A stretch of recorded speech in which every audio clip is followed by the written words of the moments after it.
Hello friends, welcome to my channel Study Zone Never Stop Learning.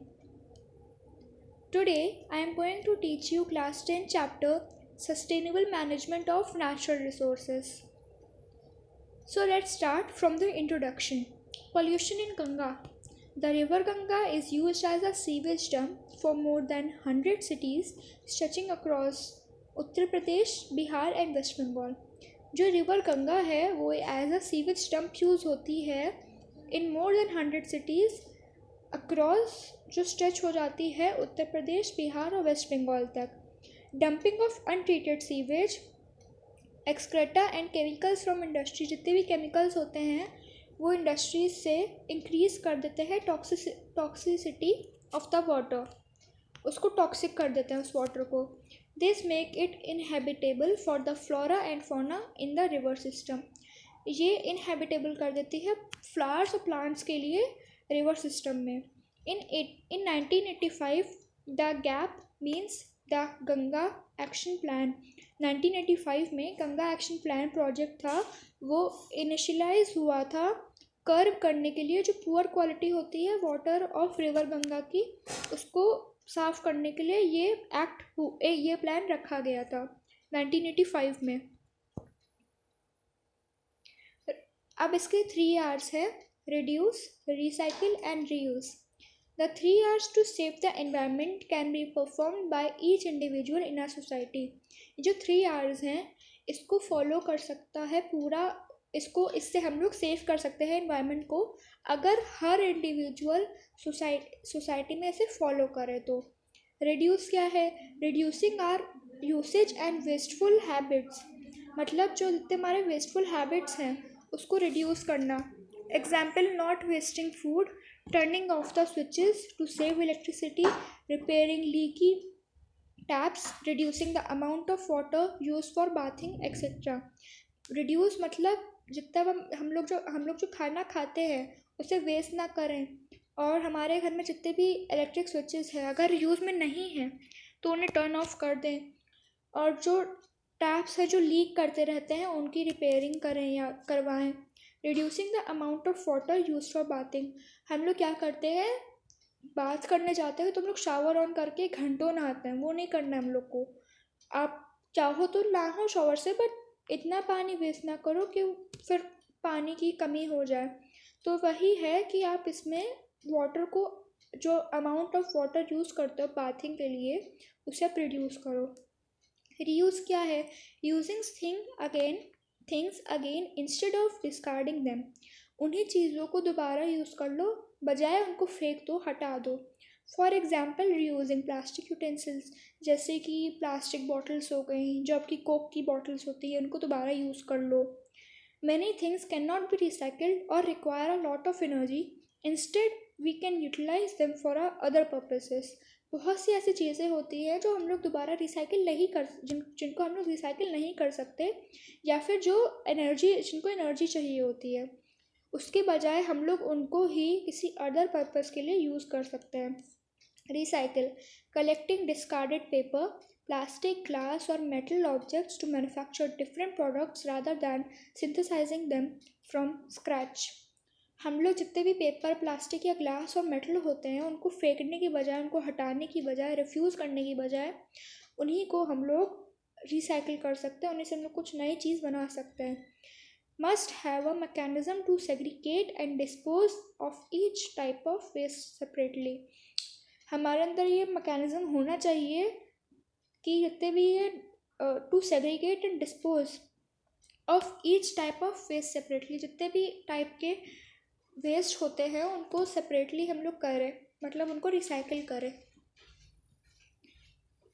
Y do we need to manage our resources, हम लोग को क्यों ज़रूरत पड़ती है अपने रिसोर्स को मैनेज करने की?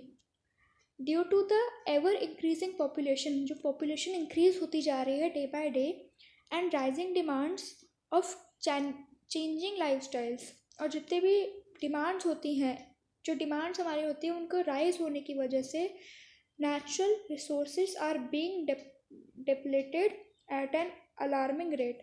इसीलिए जो नेचुरल रिसोर्स होता है वो डिप्लेट होता जा रहा है एक रेट पे आके, मतलब हमारी पॉपुलेशन इंक्रीज़ हो रही है, हमारी पॉपुलेशन इंक्रीज़ होने के साथ साथ डिमांड भी इंक्रीज़ हो रही है, तो इसीलिए हमारे को नीड है कि जितने भी मतलब ये है हमारा जो रिसोर्स है उसको मैनेज करने की हमको नीड पड़ती है। इसी वजह से to ensure sustainable equal distribution of resources and reduction of damage to the environment, management of resources must be at integral part of our society। जो मैनेजमेंट होता है रिसोर्स का उसको इंटीग्रल पार्ट में होना चाहिए हमारी सोसाइटी में। We must ensure judicious use of our natural resources. हमको इंश्योर करना होगा कि जो हम नेचुरल रिसोर्स यूज़ कर रहे हैं उसको हम ढंग से यूज़ करें, उसको वेस्ट ना करें। As it is not ultimated and management of such requires long term planning in order to last generation। जैसे कि आप मान लो आपकी जो नोटबुक्स होती हैं या आपकी जो बुक्स होती हैं, आप क्या करते हो उनका, कभी कभी उनसे ऑरिगेमी बना के खेलते हो, कभी कभी उनसे आप एरोप्लेन्स बना के खेलते हो। वो नहीं करना चाहिए, उससे हमारा नेचुरल जो रिसोर्स है उसका हमको लॉस हो जाएगा। इसीलिए हमको उस नेचुरल रिसोर्स का जुडिशियस यूज़ करना चाहिए, उसको हम लोग को वेस्ट नहीं करना चाहिए, वरना फिर हम लोग को ही बाद में हार्म होगा। Increase in demand for natural resources. Increasing population is increasing demand for more resources that are getting depleted at an exponential rate. जो पॉपुलेशन इंक्रीज़ हो रही है उससे भी लोगों की डिमांड इंक्रीज़ हो रही है फॉर मोर रिसोर्सेज, और रिसोर्सेज चाहिए उनको, that are getting depleted at an exponential rate, जो बढ़ती ही जा रही हैं एक एक्सपोनेंशियल रेट पे आके। Changing lifestyles and advancements in technology is compelling industries to exploit our natural reserves to meet the demands. जो लाइफस्टाइल्स चेंज हो रही हैं और जो एडवांसमेंट्स हो रहे हैं टेक्नोलॉजी में, वो कंपेल कर रही है इंडस्ट्रीज़ को एक्सप्लॉइट करने के लिए, हमारे जो नेचुरल रिजर्व है उसको एक्सप्लॉइट करने के लिए, ताकि हम जो डिमांड्स हैं उनसे मीट कर सकें, उनको पूरा कर सकें। अब आता है forest and wild life. Forest are termed as biodiversity hotspots. जो फॉरेस्ट हैं उनको हम लोग एज बायोडाइवर्सिटी हॉटस्पॉट्स भी कहते हैं। Biodiversity is the variety and range of plant and animal life in a particular habit. Biodiversity एक वैरायटी है और रेंज है ऑफ प्लांट और एनिमल की प्लांट लाइफ और एनिमल लाइफ की एक पर्टिकुलर हैबिटेट में।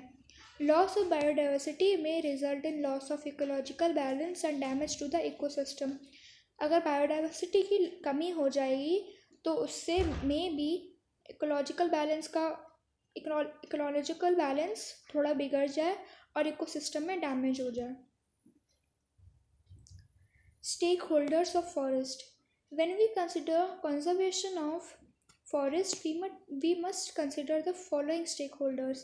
जब हम लोग कंसिडर करते हैं कंजर्वेशन या फिर फॉरेस्ट को बचाने का, तो हमको इन स्टेक होल्डर्स के बारे में भी सोचना चाहिए, कंसिडर करना चाहिए इनको भी। People who habitat around forest and are dependent on forest produce. Stakeholders वो होते हैं जो फॉरेस्ट में ही रहते हैं या फिर फॉरेस्ट के ही खान पान पे डिपेंडेंट होते हैं। Forest department of the government that own the land and resources. जो फॉरेस्ट डिपार्टमेंट होता है गवर्नमेंट का, जिन्होंने वो लैंड या तो खरीदी होती है, जिन्होंने लैंड खरीदी होती है वहाँ की, वो फॉरेस्ट डिपार्टमेंट ऑफ गवर्नमेंट वहाँ पे वो रहते हैं, उनको स्टेक होल्डर्स कहते हैं। Industrialist who use the forest to produce certain products, example leaves of tendu for biddies and paper mills। Industrialist वो होते हैं जो फॉरेस्ट में रहकर वहाँ पे प्रोड्यूस करते हैं अलग अलग तरह के प्रोडक्ट, जैसे कि leaves of tendu for bidis and paper mills. जो पेपर मिल्स को प्रोड्यूस करते हैं वो वहाँ रहते हैं, इंडस्ट्रियलिस्ट उनको कहते हैं। Conservationist and wild life enthusiast who want to conserve nature in its pristine form। Monoculture is the cultivation of a single crop in a given area। Monoculture word से ही आपको लग रहा होगा, मोनो मतलब सिंगल, तो इसमें वही दिया है, मोनोकल्चर एक कल्टीवेशन है एक सिंगल क्रॉप का किसी एक पर्टिकुलर एरिया में। Excessive monoculture destroys the biodiversity of the area. अगर एक्सेसिव हो जाता मतलब बहुत ज़्यादा बढ़ जाता है मोनोकल्चर, तो उससे बायोडाइवर्सिटी उस पर्टिकुलर एरिया की डिस्ट्रॉय भी हो सकती है biodiversity. Various needs of the people local to forest areas are neglected, such as leaves for fodder, herbs and fruits for consumption. लोगों की बहुत सी नीड्स होती हैं फॉरेस्ट एरियाज से जो नेग्लेक्ट करती हैं, जैसे कि लीव्स चाहिए होता है उनका फॉडर के लिए और हर्ब्स के लिए, फ्रूट्स चाहिए होते हैं खाने के लिए, उसको कंजम्पशन करने के लिए। Industrialist mentality and influence. Industrialist consider forest as a resource of raw material. जो इंडस्ट्रियलिस्ट होते हैं वो फॉरेस्ट को as a source of raw material उसको कंसिडर करते हैं। Industries have more political power than the locals and only bother about meeting their demands. Industries जो होती हैं उनके पास बहुत पॉलिटिकल पावर होती है दैन द लोकल्स, जो लोकल होते हैं उनके कंपैरिजन में, और वो सिर्फ ये सोचते हैं कि हम जो डिमांड्स हैं लोगों की उनको पूरा कर पाएँ। वो लोग बायोडाइवर्सिटी इन सब के बारे में नहीं सोचते, वो लोग फॉरेस्ट के बारे में नहीं सोचते। They do not care about sustainability and will move on from one habitat to another in search of raw materials. उनको केयर नहीं है सस्टेनेबिलिटी की, उनको सस्टेनेबल डेवलपमेंट की कोई केयर नहीं है, और वो अगर एक फॉरेस्ट से उनका काम हो जाता है या फिर उस फॉरेस्ट में रॉ मटेरियल्स नहीं बचे होते हैं तो वो दूसरी जगह जाते हैं, दूसरी फॉरेस्ट में सर्च मारने जाते हैं रॉ मटेरियल्स के लिए।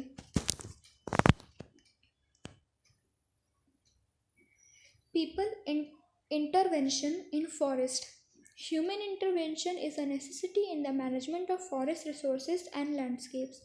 Human की intervention की necessity होती है for the management of forest, जो management होता है forest resource उसके लिए और landscapes के लिए। Resources must be utilized to ensure development while preserving the environment. Resource utilize हो जानी चाहिए ताकि हम ensure कर सके development और while preserving the environment.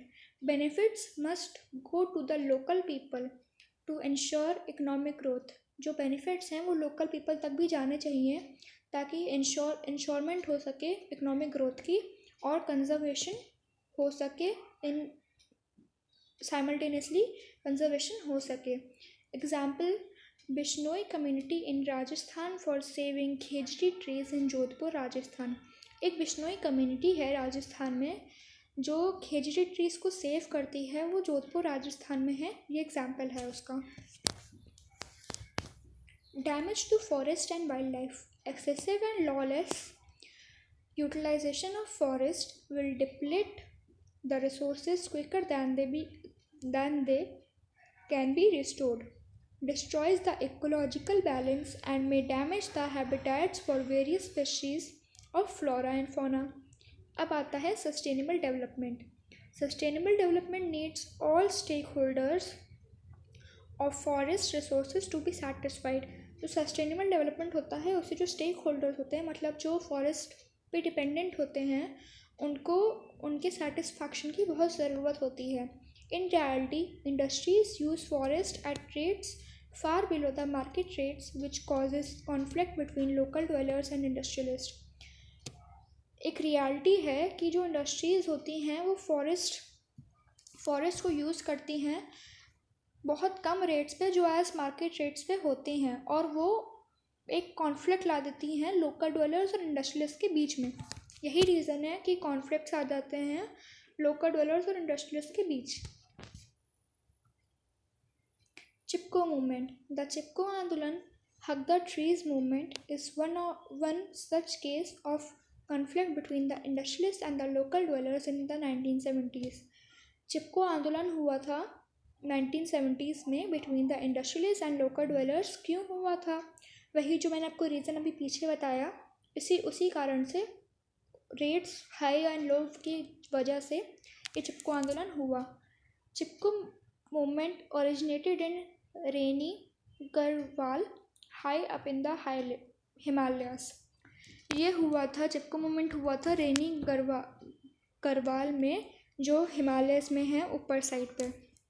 The conflict between local villagers and lodging contractor, women of the village stopped felling of trees by hugging them.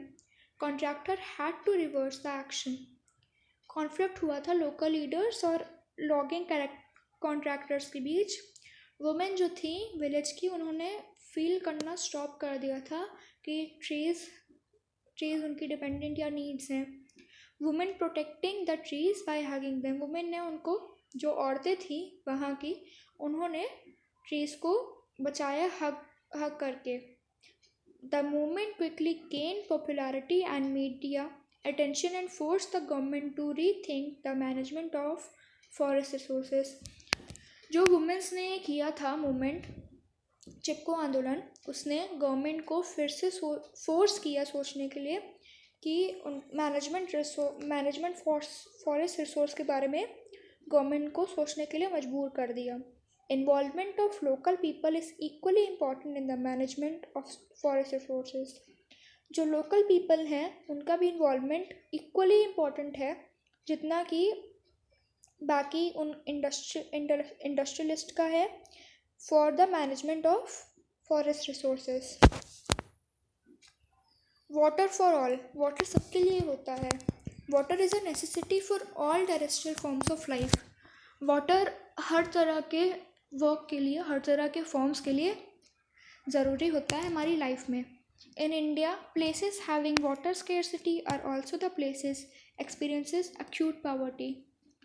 India में जहाँ जहाँ पानी की कमी है वहाँ वो पर्टिकुलर प्लेसेस, वहाँ पे पॉवर्टी भी हो जाती है.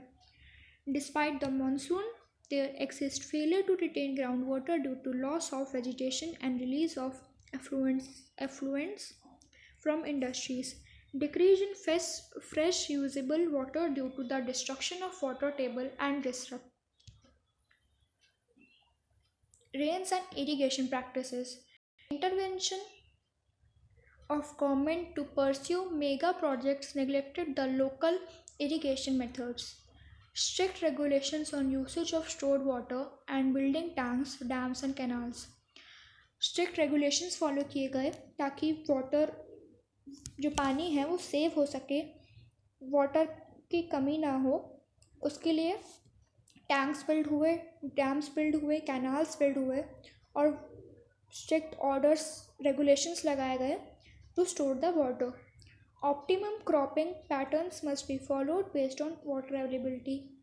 क्रॉपिंग पैटर्न्स भी यूज़ होने चाहिए ताकि वाटर की अवेलेबिलिटी हम लोग बचा सकें. Involvement of local people.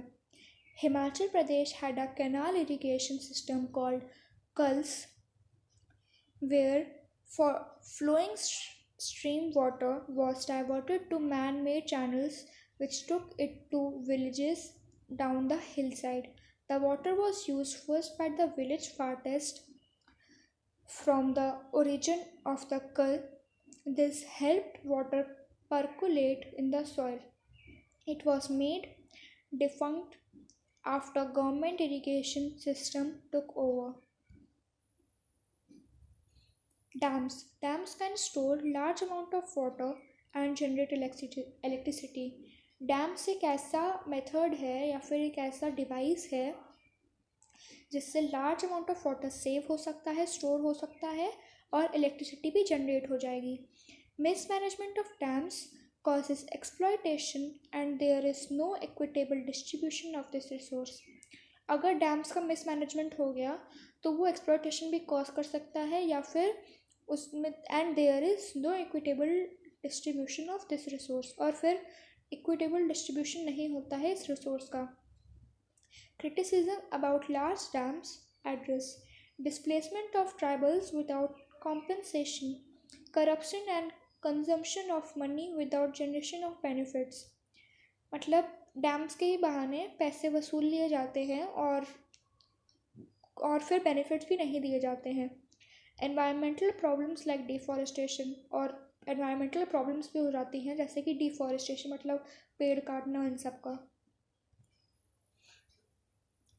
Coal and petroleum. Water harvesting encourages soil and water conservation in order to sustain and increase biomass. जो वाटर हार्वेस्टिंग होती है वो encourage करती है सॉइल और वाटर कंजर्वेशन को in order to sustain and increase biomass. Increases income for the local community but also alleviates floods and droughts. Examples are Rajasthan's tanks, khadans and nadis, Maharashtra tals and bandhars, Madhya Pradesh and Uttar Pradesh bandhis, Bihar nais and ahars, Himachal Pradesh kuls, katas in Karnataka, ponds in the Kandi belt of Jammu region, and Eris tanks in Tamil Nadu, Kerala, surungams.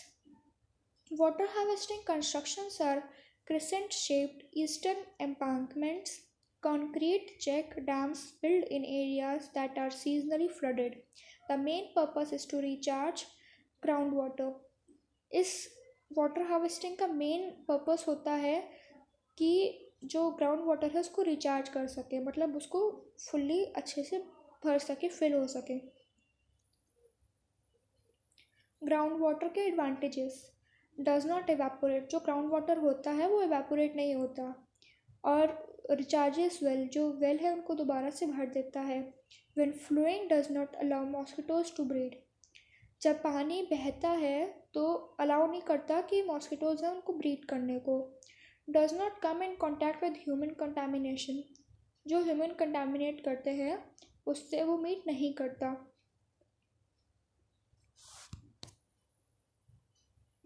Coal and petroleum are derived from fossil fuels. जो coal and petroleum derive हुए हैं वो fossil fuel से derive हुए हैं जो non renewable हैं. They will get depleted in due time. Hence, proper management for consumption of fossil fuels is important. Proper management होना चाहिए proper management ज़रूरी है for consumption of fossil fuels. Their combustion pollutes our environment due to the production of oxides of carbon, sulfur, and nitrogen. Therefore, we need to use these resources judiciously. इसीलिए हम लोग को जो resources मिली हैं उनको कायदे से ढंग से यूज़ करना चाहिए.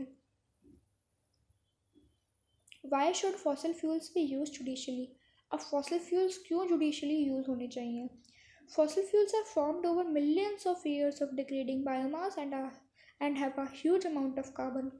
ये सालों लगते हैं फॉसिल फ्यूल्स को बनने में और इनको बहुत सारा कार्बन भी चाहिए होता है. When combusted in a limited supply of oxygen, they form harmful gases that pollute the atmosphere, which leads to global warming.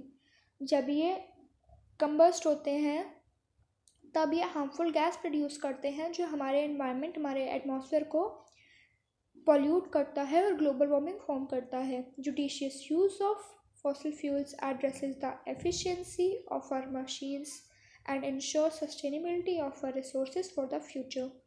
अगर हम इसका अच्छे से यूज़ करते हैं तो हमको इंश्योर हो जाएगी सस्टेनेबिलिटी हमारे रिसोर्सेज की फॉर अ फ्यूचर. अगर आपको मेरी ये video sustainable management of natural resource पसंद आई हो तो इसे लाइक और सब्सक्राइब करना ना भूलें. और अगर आपको इसमें कोई डाउट हो तो कमेंट बॉक्स में डाल दें. Thank you.